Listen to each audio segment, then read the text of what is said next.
আসসালামু আলাইকুম প্রিয় আপুরা, তোমরা সবাই কেমন আছো?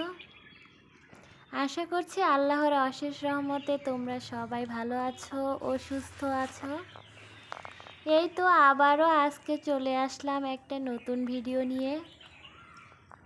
আমাদের তো রান্না প্রতিনিয়তই করতে হয়, শুধু একটাই না, অনেক রকমেরই রান্না করতে হয়।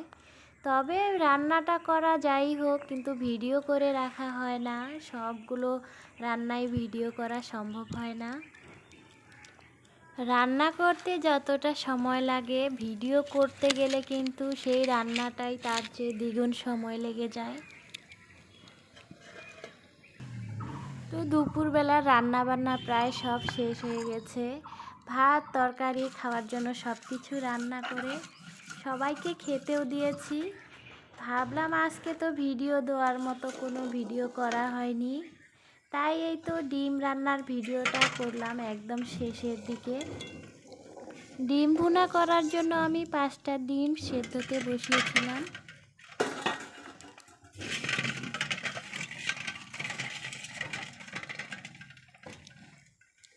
ডিমগুলো সেদ্ধ হয়ে গেলে ঠান্ডা পানিতে দিয়ে দিলাম।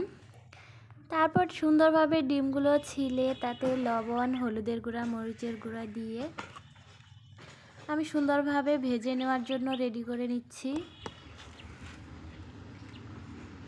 ডিমগুলো আমি ডিমের খোসা দিয়েই কিন্তু সুন্দরভাবে চিড়ে নিয়েছি 4-5টা। এভাবে চিড়ে দিলে হয় কি, ডিম ভুনাটা আর কি খেতে একটু বেশি ভালো লাগে। কষানো মশলাটা ডিমের ভেতর পর্যন্ত ঢুকে যায়।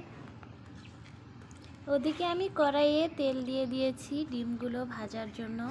তেলটা গরম হচ্ছে, ডিমগুলো ভালোভাবে মাখিয়ে আমি কড়াইয়ে দিয়ে দেব ভাজার জন্য।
আগে থেকেই আমি পেঁয়াজ মরিচ কেটে রেখেছি।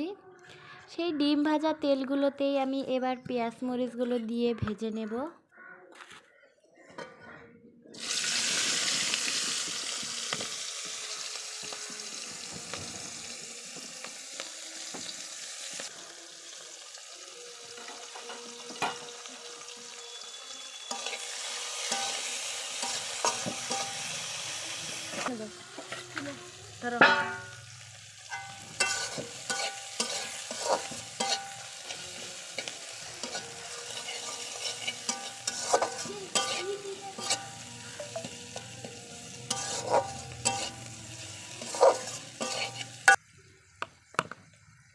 পেঁয়াজ মরিচগুলো ভালোভাবে ভেজে নিয়ে তাতে হলুদের গুঁড়া, লবণ দিয়ে দিচ্ছি। আর আগে থেকেই আমি রসুন, কাঁচা জিরে ভালোভাবে বেটে রেখেছিলাম শিলে, সেটাও দিয়ে দিচ্ছি।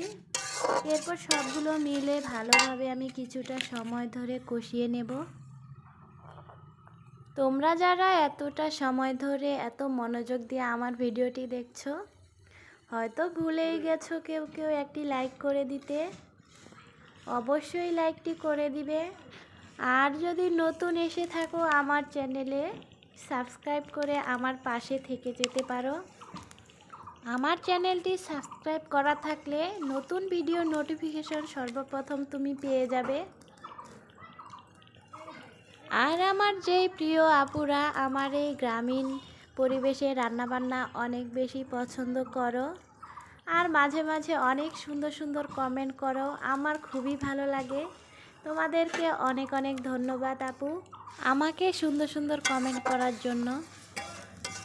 তোমাদের এই সুন্দর সুন্দর কমেন্টগুলো কিন্তু আমাকে আরও কাজে আগ্রহী করে তোলে।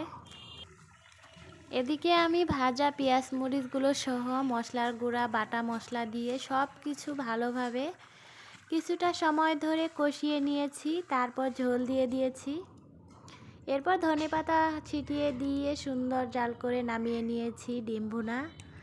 এই তো সুন্দর ডিম ভুনা হয়ে গেছে, খেতেও বেশ ভালো লাগে। আল্লাহ হাফেজ।